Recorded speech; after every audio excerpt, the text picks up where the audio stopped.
Dream a little dream of me. Welcome, kindreds. It's Jessica the Story Witch. We are at the Pisces new moon. Well, just past it now, and I thought it might be fun to share with you part of my ritual practice at this time.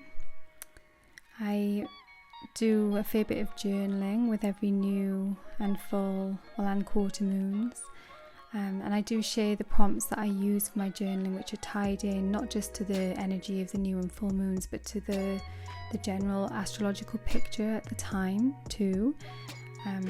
I do share them on YouTube on the community tab, so if you're subscribed you should see that. Sometimes YouTube shows those notifications, or if not, you can subscribe on my blog, thestorywitch.com, and you can get them sent to you by email. And they're just simple prompts which you can either journal with or use tarot with. I like to kind of do a little bit of both, and I tend to use my journal.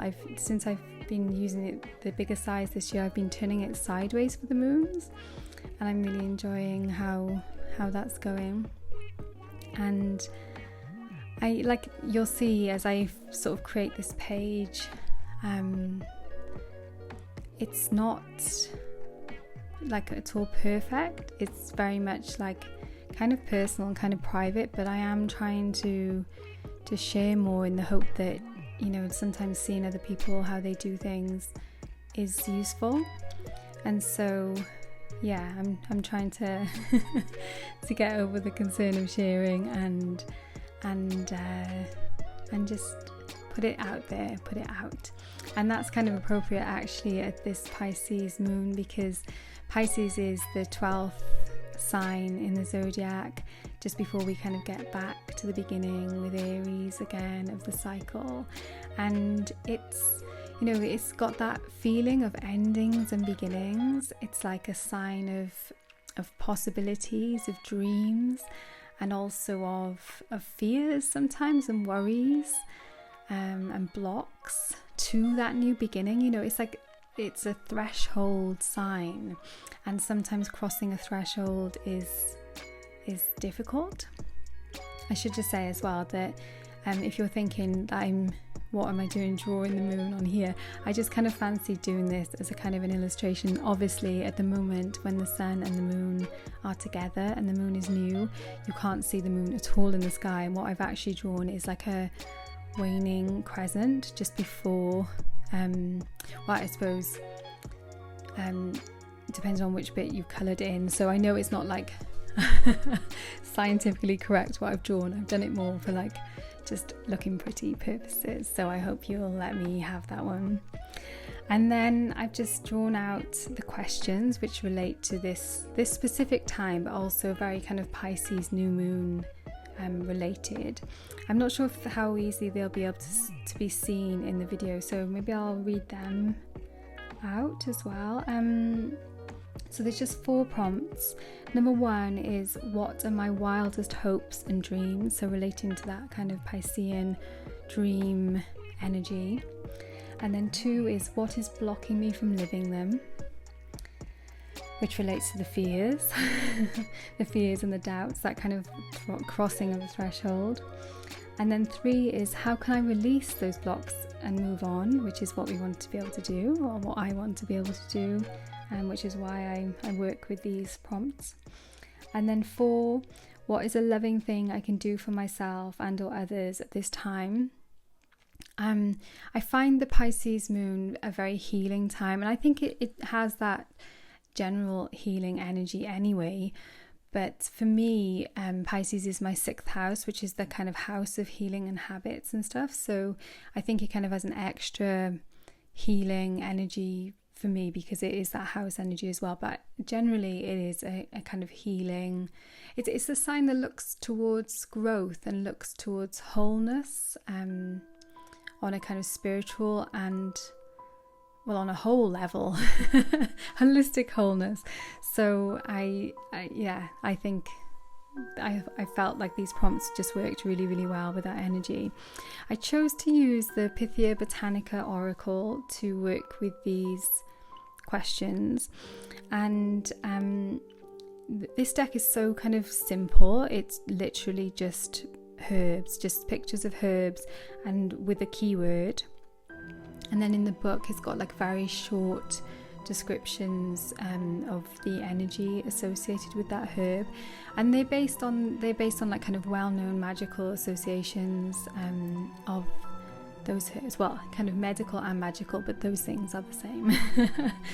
So I tend to like, I use this deck this time, but whichever deck I'm using, I tend to take some notes myself then, just from what I get from that card as an answer. And sometimes this is the card you get, you're like, well, how does that relate to that question? But this time, it actually all just, they were so perfect for the answers to these questions. It's just like, yes, of course, I know, it makes sense. I pulled Rosemary for the first question, which is like my wildest hopes and dreams, and that was I suppose it's kind of weird because it's about memory and remembering and the kind of power of tradition, and also being able to kind of create your own memories and traditions moving forward. And the quote I actually wrote down from the book afterwards was, memory can be the lock or the key.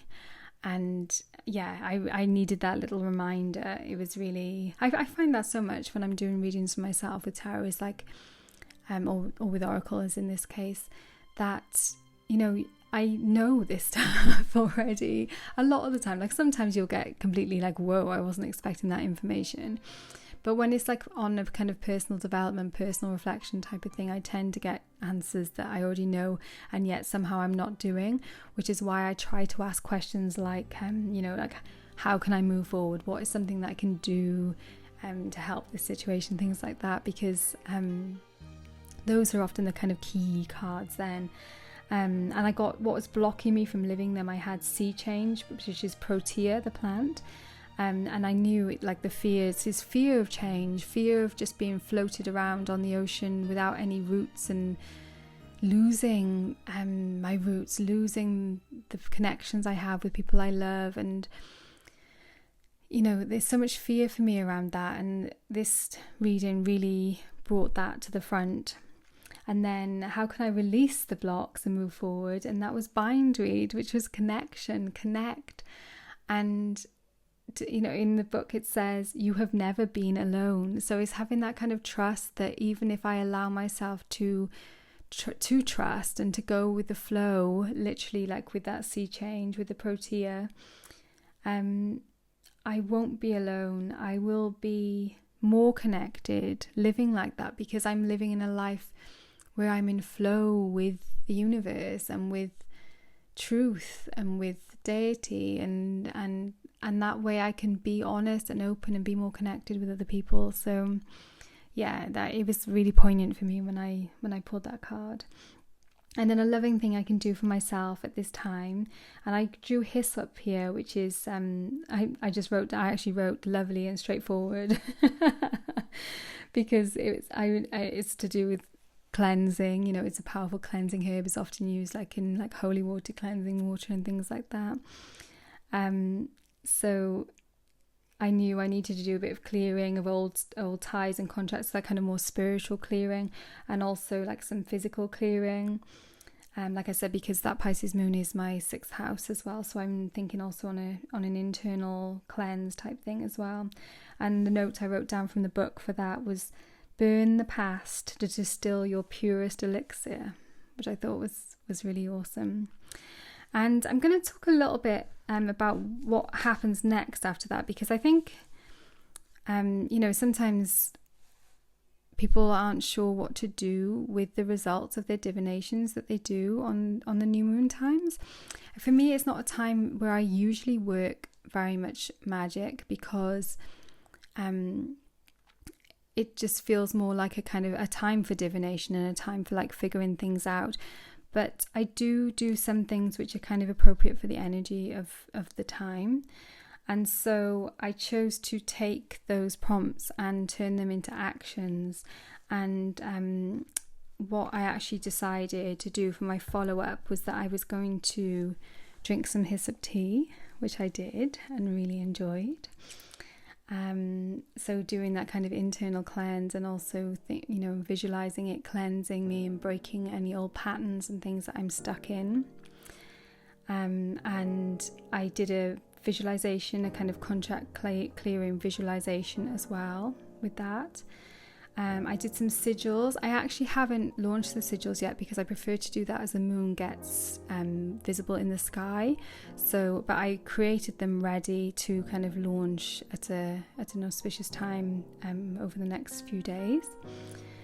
And I also did a very simple dissolving spell where I just wrote a few things which I wanted to get rid of on little pieces of paper with water-soluble ink, and I just dropped them into a little bowl. So I did take some little videos of these things as well, because sometimes I think that's kind of helpful. So let me know if you think it is helpful to see the kind of things that I'm doing, and whether this video is good for that.